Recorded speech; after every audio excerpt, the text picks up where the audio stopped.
일본인들의 가학성은 유명합니다.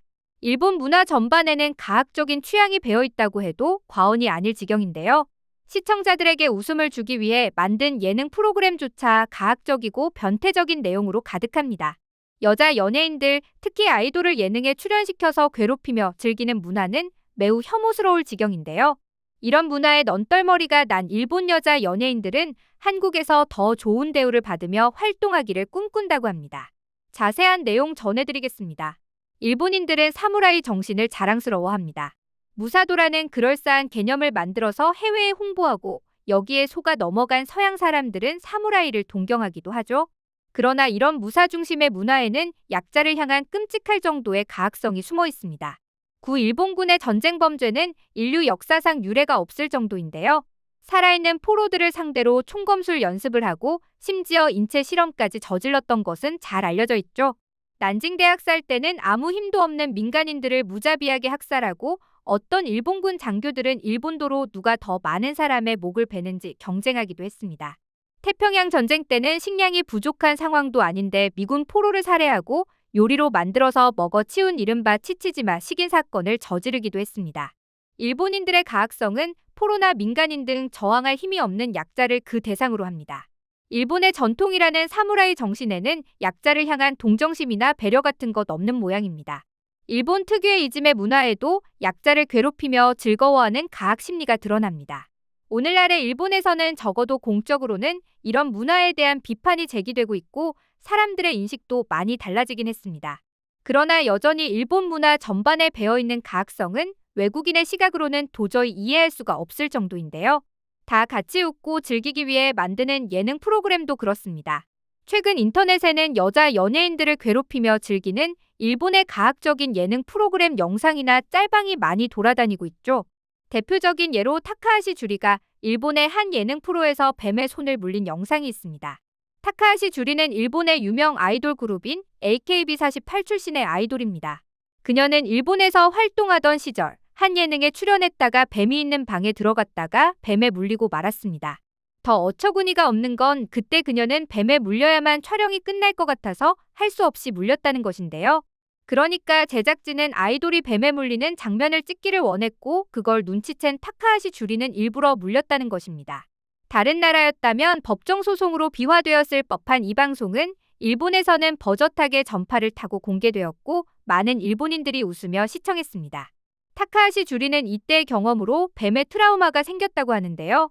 그나마 다행인 건 이후 그녀가 한국에서 걸그룹 로켓펀치의 멤버로 활동하면서 많은 사랑을 받았고 이후에도 일본으로 돌아가 순조롭게 활동 중이라는 겁니다.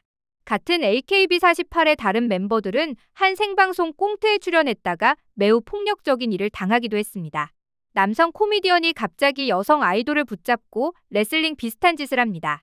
번쩍 들어 올리거나 질질 끌고 다니기도 하고 그 와중에 아이돌은 치마가 올라가서 속바지가 다 드러납니다. 심지어 남성 코미디언이 아이돌의 엉덩이를 북치는 것처럼 두드리기도 합니다. 다른 멤버들이 패널들 사이에 숨자 사냥하는 것처럼 쫓아다니고 잡아서 넘어뜨리기도 합니다. 그리고 마지막에는 절을 올리는 아이돌의 머리를 발로 밀어버리죠. 밀었다고 하지만 실제로 영상을 보면 거의 발로 찬 거나 다름없는 동작입니다. 이런 광경을 보고도 패널들은 재미있다며 손뼉을 치고 웃어대고 당한 아이돌들도 웃음을 짓습니다. 또 다른 아이돌 그룹 NMB48도 한 방송에 출연했다가 곤욕을 치른 바 있습니다. 남탕에 가서 손님들 상대로 등을 밀어주는 일일 알바 체험을 한 것인데요. 대부분 할아버지나 아저씨인 손님들은 아직 앳된 티를 벗지 못한 소녀들 앞에서 태연하게 옷을 벗고 있습니다. 아이돌들은 생글생글 웃으면서 등을 밀어주고 몸을 씻겨주죠. 이외에도 여자 연예인에게 벌레를 먹이거나 프로레슬러와 레슬링을 하도록 시키는 등 비상식적인 내용의 방송이 많은데요. 일본에서 이런 방송이 인기를 끄는 건 누군가가 당하는 걸 재미삼는 특유의 가학적인 문화 때문입니다. 여기에 일본 코미디계의 개닌 문화도 같이 작용하고 있는데요. 개닌은 코미디언을 뜻하는데 일본의 코미디언들은 목숨 걸고 일한다고 할 정도로 웃기기 위해서는 자극적이거나 위험한 일도 태연하게 저지르고는 합니다. 아이돌은 코미디언이 아니지만 웃음을 주기 위한 프로그램에 출연한 이상 개닌들처럼 처절하게 망가지면서 시청자들을 웃겨야 한다는 것이죠. 일본 방송계의 성차별적인 역할 구조도 문제의 원인으로 작용하고 있습니다. 일본 방송에서는 남자 출연진들이 주도적인 역할을 하고 여자 출연진들은 여기에 반응하는 역할을 맡는 경우가 많습니다. 여기서 여자들은 귀여운 반응을 보이거나 혹은 굴욕적인 모습을 보여서 웃음을 유발하는 식으로 인기를 얻고는 했죠. 시대가 달라져서 지나치게 성차별적인 내용은 일본 방송에서도 지향되지만 기본적인 구조는 변함이 없습니다. 일본에서 여자 연예인, 특히 아이돌이 인기를 얻으려면 벌레를 먹거나 뱀에 물리거나 아저씨 등을 밀어주는 수밖에 없는 것이죠. 이러한 한계 때문에 많은 여자 연예인들이 해외 진출, 특히 한국 진출을 꿈꾸고 있는데요. 한국은 지리적으로 가깝고 한류 등으로 호감이 생긴 데다가 무엇보다도 일본보다는 훨씬 더 여자 연예인들을 잘 챙겨주기 때문입니다. 가학적인 예능도 없고 재능만 있으면 훨씬 좋은 대우를 받으면서 돈도 많이 벌 수 있습니다. 한국 진출 여부에 따라서 인생이 달라진다고 해도 과언이 아닌데요. 대표적인 사례가 혼다 히토미입니다.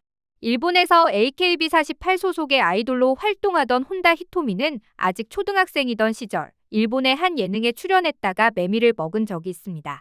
그렇게 굴욕적인 일을 당하면서도 꿋꿋하게 활동하던 그녀는 지난 2018년 엠넷의 걸그룹 서바이벌 오디션 프로그램인 프로듀스 48에 출연했다가 인생이 달라집니다. 걸그룹 아이즈원의 멤버로 한국에서 데뷔하는 데 성공한 것이죠. 비록 프로그램 자체가 탈이 많았고 기껏 결성한 아이즈원도 오래가지는 못했지만 혼다 히토미 본인에 대한 평가는 좋았고 많은 한국 팬들을 확보할 수 있었습니다. 그런데 아이즈원 해체 이후 일본에 돌아간 그녀는 또다시 굴욕적인 예능에 출연하게 됩니다. 남자가 엉덩이를 들이밀며 다가오면 버튼을 눌러서 멈추게 하는 내용의 예능인데요. 멈추는데 실패하면 남자 엉덩이에 얼굴을 박는 꼴을 당하게 됩니다. 인기가 없어서 무리하면서 떠야 하는 것도 아니고 당시 그녀는 일본에서도 잘 나가는 스타였습니다. AKB48의 에이스였고 단독 센터로 발탁되기도 했을 정도입니다.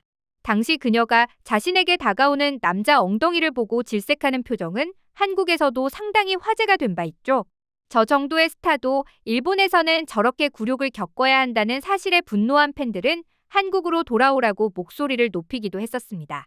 다행히도 그녀는 이후 한국에서 걸그룹 세이 마이 네임의 멤버이자 리더로 다시 활동하고 있습니다.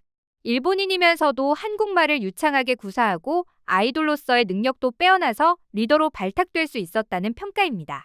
이외에도 현재 한국에서 활동 중인 일본 여자 아이돌은 많은데요. 트와이스의 미나, 사나, 모모 그리고 르세라핌의 미야와키 사쿠라 등은 해외에서도 유명한 월드스타입니다. 지금도 일본의 여자 연예인들은 한국에서 데뷔하여 제대로 대접받으면서 활동하고 월드스타에 등극하는 걸 꿈꾸고 있다고 하네요. 오늘은 일본의 가학적인 예능 때문에 괴롭힘 당하다 한국으로 탈출한 일본 여자 연예인들에 대해 알아봤는데요. 세상에는 문화 차이라는 게 있고 다른 나라의 문화를 존중해주는 게 옳은 일이겠지만 그것도 정도가 있습니다. 인류의 보편적인 기준에 미치지 못하는 미개한 문화까지 존중해주는 건 아무래도 어려운데요. 남을 괴롭히며 재미있다고 깔깔 웃거나 약자를 집요하게 괴롭히는 이짐의 문화까지 다른 나라의 문화라는 이유로 존중해줄 필요는 없을 것입니다. 오늘의 영상 마치겠습니다. 감사합니다.